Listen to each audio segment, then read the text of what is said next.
سوال پھر یہ ہے آگے کہ ایصال ثواب کے بارے میں آپ کا کیا نقطہ نظر ہے؟ ہمارے معاشرے میں جب کسی کی وفات ہو جاتی ہے تو پھر اس کے بعد ہم 40واں کرتے ہیں، تیجا کرتے ہیں، اور دلچسپ بات یہ ہے کہ ہم جو زندہ لوگ ہیں ہماری بھی یہ نفسیات بن گئی ہے کہ عمل ہم نے نہیں کرنا. جب عمل نہیں کرتے ہیں اس کے پیچھے یہ ہماری سوچ بھی بدل گئی ہے. اس کے بارے میں اسلام کیا کہتا ہے؟ بنیادی بات یہ ہے کہ جب مسئلے کی حقیقت سے لوگوں کو آگاہ نہ کیا جاتا ہو تو لوگوں کی ایسی ہی نفسیات بن جایا کرتی ہیں. جہاں تک قرآن کریم کا تعلق ہے تو قرآن کریم کی نصوص قطعیہ سے ایصال ثواب ثابت نہیں. اب ایصال ثواب جو ہم مانتے ہیں، میں خود بھی ماننے والا ہوں، یہ نہ ہو کہ اس جملے سے مجھے کوئی منکر قرار دے دے، اس لیے کہ آج کل تو لوگ انہی چیزوں کے پیچھے گھومتے ہیں. رب سے تو لوگ ڈرتے نہیں ہیں، نہ ڈرنے کا کوئی فلسفہ ہے. میں بھی قائل ہوں، لیکن جس اندازے میں یہ چیز ہے اس اندازے میں رکھنا چاہیے. نصوص قطعیہ قرآن سے ایصال ثواب بنص قطعی عبارت النص سے ثابت نہیں. جہاں تک تعلق ہے اس چیز کے ثبوت کا تو یہ ساری امت جو اس کی قائل ہے وہ بھی اس کو مانتی ہے، اور اپنی کتابوں کے اندر لکھا ہوا ہے کہ ایصال ثواب دلائل ظنیہ سے ثابت ہے. ایصال ثواب دلائل ظنیہ، ظن گمان کو کہتے ہیں، یعنی کمزور دلائل سے ثابت ہے. پہلے تو امت کو یہ بات بتانی چاہیے کہ ہم جو ماننے والے ہیں تو بھی دلائل ظنیہ کے ذریعے مان رہے ہیں. دوسری بات، ایک اور بات کہوں جو ذرا سا تھوڑی سی ایک تفصیل بیان کرتا ہوں. رسول اللہ صلی اللہ علیہ وسلم جب تشریف لائے دنیا کے اندر تو اس زمانے میں لوگ کتوں کے ساتھ بہت زیادہ محبت رکھتے تھے، کتوں کو پالتے تھے.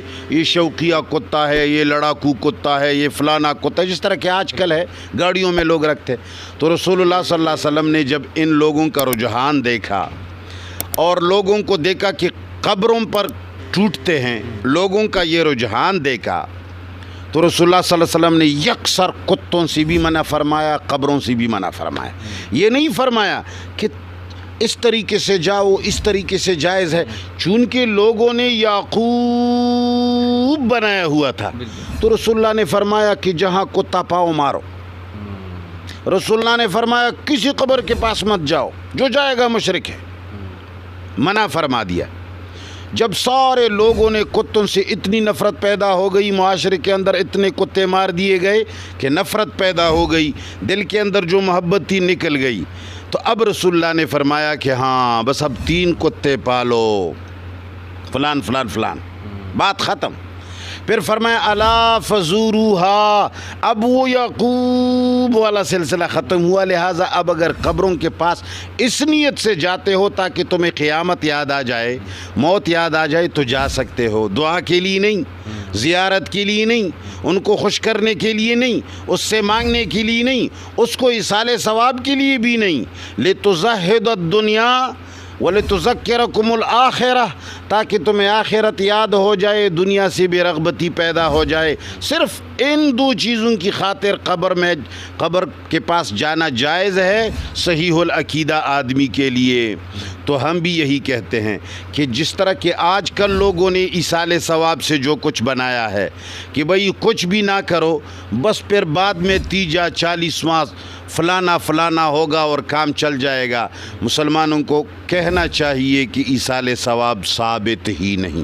کروڑوں کا خرچہ لوگوں کا فضول ہو رہا ہے.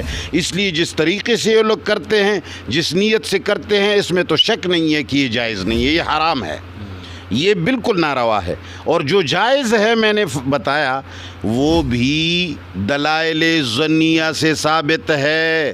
امید ہے کہ قبول ہو سکتا ہے قبول نہ ہو. یہ بڑے بڑے مفسرین اور محدثین نے لکھا ہے، یہ بڑے بڑے فقہا نے لکھا ہے، یہ بڑی بڑی کتابوں نے لکھا ہے. یہ میرے سامنے جواہر القرآن پڑا ہوا ہے، اس جیسے آدمی نے بھی لکھا ہے.